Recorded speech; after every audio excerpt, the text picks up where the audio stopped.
전국이 이틀째 초여름 날씨를 보이고 있습니다. 한반도 온난화 속도가 세계 평균보다 2배 이상 빠른 것으로 나타났습니다. 이명박 대통령의 최측근인 천신일 회장과 주변에 대한 검찰 수사가 전방위적으로 이루어지고 있습니다. 김무성 의원 원내대표 추대론이 박근혜 전 대표의 반대로 사실상 무산돼서 한나라당 내 파장이 커지고 있습니다. 신종플루 추정 환자가 또 확진 환자로 판명됐습니다. 그러나 국내 확산 가능성은 낮은 것으로 보입니다. 이상은 이 시간 주요 뉴스입니다.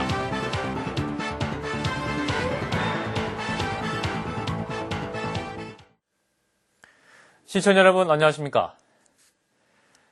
대구의 오늘 낮 최고 기온이 30도를 넘는 등 전국의 이틀째 초여름 날씨를 보였습니다. 우리나라 평균 기온도 크게 올라서 전 세계보다 온난화 속도가 2배 이상 빠른 것으로 조사됐습니다. 나희영 기자입니다. 한여름을 방불케 하는 찜통더위가 연일 계속되고 있습니다. 오늘 낮 최고 기온은 서울 27.1도를 비롯해 대구 30.3도, 대전 28.5도 등으로 전국적으로 30도를 웃도는 지역이 많았습니다. 평년보다 3도에서 8도가량 높은 기온으로 고온 현상은 주말까지 이어질 전망입니다. 기상청 분석에 따르면 실제로 여름이 길어진 것으로 나타났습니다. 지난 100년 동안 겨울은 한 달가량 짧아졌고 여름은 보름가량 길어진 것으로 조사됐습니다. 한반도 연평균 기온도 1.7도 상승했습니다. 전 세계 평균 기온이 0.7도 오른 것을 감안하면 지구 온난화 속도가 다른 지역에 비해 2배 이상 빠른 것입니다. 우리나라의 평균 기온이 20세기에는 1.5도가 상승을 했습니다. 그런데 최근 8년 동안에 0.2도가 추가적으로 상승을 했는데 이것은 1990년대부터 뚜렷하게 나타나고 있는 온난화 현상이 지속되고 있고 이것이 빨라지고 있다는 것을 의미합니다. 기상청은 대기 중 이산화탄소 농도가 2배가량 짙어지면 100년 뒤에는 제주도와 울릉도, 동해안, 남해안 지역에서 겨울이 사라질 가능성이 있다고 경고했습니다. CBS 뉴스 나희영입니다. 검찰은 박연차 회장의 세무조사 무마 로비와 관련해서 이명박 대통령의 최측근인 천신일 세종나무 여행 회장에 대한 전방위적인 압수수색을 벌였습니다. 천 회장은 다음 주 중 검찰에 소환될 것으로 보입니다. 신문 기자입니다. 검찰이 오늘 천신일 세종나무 여행 회장과 관련해 압수수색을 벌인 곳은 모두 18곳에 이릅니다. 대검찰청 중앙수사부는 오늘 오전 천신일 회장의 자택과 세종나무 여행사, 계열사인 세성하운 등 3곳에 대해 전격적인 압수수색을 벌였습니다. 이어 오후에는 수사관 20여 명을 천신일 회장과 돈 거래를 한 인물들의 자택 15곳으로 급파해 2차 압수수색을 벌였습니다. 검찰 관계자는 2차 압수수색을 한 곳은 주로 천 회장의 거래처 관계자들의 자택이라며 세무조사 무마 로비와 관련된 압수수색으로 이해해달라고 설명했습니다. 천 회장은 지난해 태광실업 세무조사가 진행될 당시 박 회장으로부터 수억 원대의 금품을 받고 구명 로비를 벌였다는 의혹을 받고 있습니다. 천 회장은 또 박연차 회장의 사돈인 김정복 전 중부지방국세청장 등과 함께 세무조사에 대한 대책회의를 열었다는 의혹도 받고 있습니다. 검찰은 전방위적 압수수색과 압수물 분석 작업이 마무리되는 다음 주쯤 천 회장을 피의자 신분으로 소환조사할 방침입니다. 이에 앞서 어제 서울지방국세청에 대한 압수수색을 벌였던 검찰은 한상률 전 국세청장에 대한 소환조사도 검토하고 있습니다. CBS 뉴스 신문입니다. 한나라당 주류 측이 당 화합 방안으로 거론된 김무성 의원의 원내대표 추대론이 박근혜 전 한나라당 대표의 반대로 사실상 무산되면서 파장이 확산될 것으로 보입니다. 박근혜 전 대표는 당헌 당규를 어겨가면서 그런 식으로 원내대표를 하는 건 반대라며 당이 잘해서 국민의 지지를 받아야 한다는 원칙적 입장을 밝혔습니다. 이에 따라 김무성 카드가 좌초 위기에 직면하면서 여권의 단합과 쇄신 구상에도 어려움이 예상되며 박희태 대표 등 당 지도부의 리더십도 적지 않은 타격을 받을 것으로 보입니다. 국내 신종 인플루엔자 감염자 3명이 모두 퇴원하고 나흘째 추가 추정 환자가 발생하지 않아서 국내 상황은 일단 진정 국면으로 접어들었다는 관측이 나오고 있습니다. 안종훈 기자입니다. 신종플루 첫 감염 환자와 귀국 비행기를 함께 탔던 60대 여성 추정 환자가 오늘 확진 판정을 받으면서 국내 감염자는 모두 3명으로 늘어났습니다. 그러나 이들은 비교적 가벼운 증상을 호소하다 병원에서 건강을 회복해 모두 집으로 돌아갔습니다. 전염병 전문가들은 신종플루 바이러스의 독성이 우려할 만큼 강하지 않을 수 있다는 관측을 조심스럽게 내놓고 있습니다.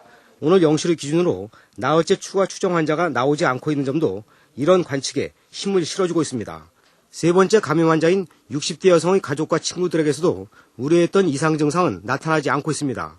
질병본부 관계자는 일단 1차 고비는 넘긴 것으로 보이며 지역사회 전파는 아직 없는 것으로 파악하고 있다고 말했습니다. 질병당국은 다만 세 번째 확진 환자인 60대 여성이 주외버스를 이용해 지방을 다녀온 사실을 확인했지만 승객 11명에 대한 소재를 확인하지 못했다며 자발적인 신고를 당부했습니다. 질병당국은 국내 상황은 주춤하고 있지만 세계적으로 환자 수가 증가하고 있어서 입국자들에 대한 검역과 검사 수준은 현재 상태로 유지하기로 했습니다. CBS 뉴스 안종호입니다. 경기 회복에 대한 기대감이 커지면서 오늘 코스피 지수가 어제보다 7.63포인트 오른 1401.08로 장을 마쳐서 7개월 만에 1400선을 회복했습니다.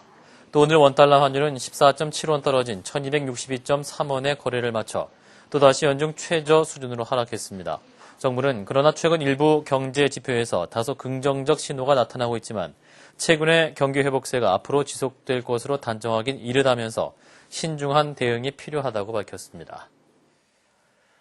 정부는 조만간 차기 남북 대화를 북측에 공식 제의하기로 했습니다. 통일부 당국자는 조만간 북측에 다음 주쯤 차기 접촉을 갖자고 북측에 제의할 방침이라면서 대북 통지문에는 다음 접촉에서 논의할 의제와 접촉 장소, 시간 등이 명시될 것이라고 밝혔습니다. 앞서 북측은 대남 통지문에서 어제 오전 10시에 개성에서 접촉을 갖자고 제의해왔으나 정부는 준비 관계로 추후 접촉 일정을 통보하겠다는 입장을 전달한 것으로 알려졌습니다. 경찰청은 국가정보원과 함께 오늘 오전 서울 용산구 남영동 조국통일범민족연합, 즉 범민련 남측본부 사무실을 압수수색하고 이규재 의장 등 범민련 간부 6명을 체포했습니다. 경찰 관계자는 범민련 일부 간부들이 당국의 허가 없이 북측 인사들을 만나서 정보를 교환한 혐의를 받고 있다면서 국가보안법 위반 혐의로 조사 중이라고 밝혔습니다. 이에 대해 통일 관련 시민단체들은 국가보안법을 앞세운 명백한 공안 탄압이라면서 강하게 반발하고 있습니다. 시민단체들은 현 정권이 통일운동을 탄압하려는 정치적 의도에서 불법적인 압수수색과 체포를 자행했다면서 연행된 6명을 즉각 석방하라고 요구했습니다.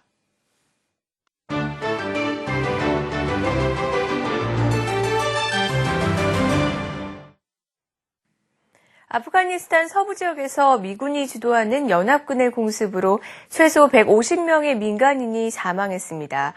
2001년 미군이 아프간을 침략한 이후 최대 규모의 민간인 희생자가 발생했는데요. 미군의 공격을 받은 아프간 서부 지역 마을로 한번 가봅니다.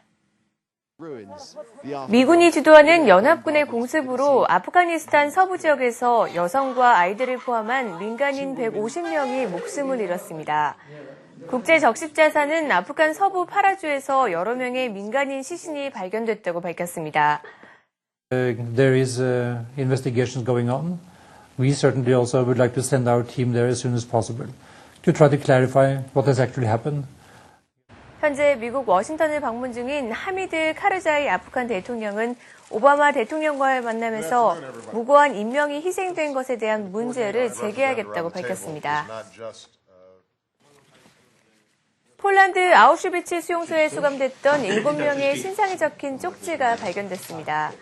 병 속에 담긴 채 콘크리트 벽 속에 감춰져 있던 것을 보수공사 중이던 인부가 발견했습니다. Podczas prac remontowych skowaliśmy pierwszą część ściany z kostki granitowej i w tym momencie przykryliśmy jakąś butelkę z kolegami. 1944년 9월 20일자로 연필로 쓰여진 이 쪽지에는 2차 대전 기간 동안 이 수용소에 수감됐던 폴란드인 6명과 프랑스인 1명의 주소, 그리고 수용소 번호 등이 적혀 있었습니다. 아마존닷컴은 잡지나 신문까지도 읽을 수 있는 대형 스크린을 장착한 북 리더기 전자책을 출시했습니다. 이북 리더기가 출시될 경우 구독률 저하로 고심하는 신문이나 잡지업계가 많은 관심을 보일 것으로 예상되고 있습니다. 전자책을 두고 가격이 비싸다는 평이 나오고 있지만 아마존닷컴은 서비스 비용이 없기 때문에 비싼 가격이 아니다라고 주장하고 있습니다. 지금까지 박주연이었습니다.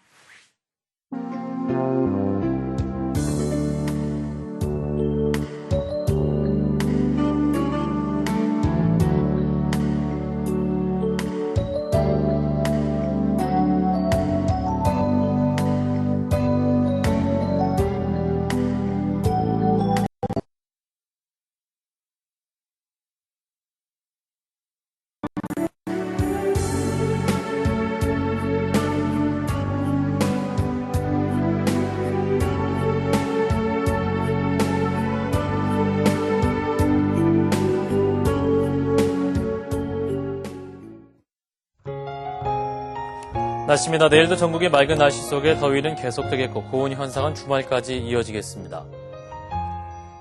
아침 최저기온은 8도에서 16도, 낮 최고기온 21도에서 31도가 되겠습니다. 서울의 현재 기온 22.3도입니다. 이상으로 CBS 뉴스를 마칩니다. 고맙습니다.